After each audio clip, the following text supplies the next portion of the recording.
Вице-премьер-министр внутренних дел Роберт Кьют провел совещание с заместителями министра, руководителями ряда ключевых управлений ведомства.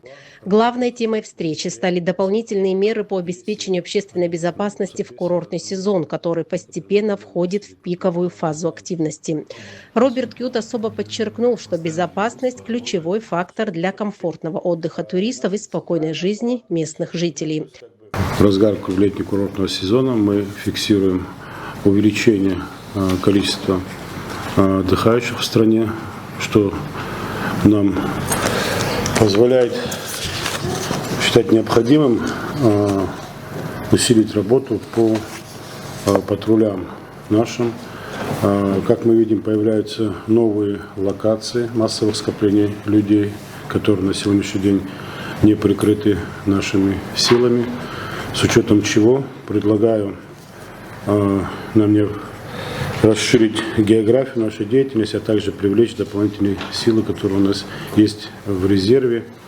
Необходимо, чтобы каждый наш гражданин, каждый прибывающий турист ощущал себя в безопасности, заявил глава ведомства. В ходе совещания министр обозначил приоритетную тактику работы.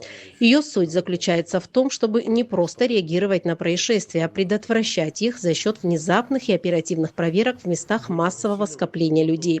Особое внимание, по словам Роберта Кьют, необходимо уделить городам, которые являются ключевыми туристическими центрами республики – Сухому, Гагре и Новому Афону. Именно здесь в курортный сезон фиксируется наибольший поток отдыхающих, а значит и потребность в повышенных мерах безопасности. По итогам совещания вице-премьер-министр поручил штабу Центрального аппарата Министерства внутренних дел подготовить детальный план реализации озвученных мер. Исполнение поручено заместителям министра Руслану Ажиба, Беслану Чкадо, Ращу Цвижба.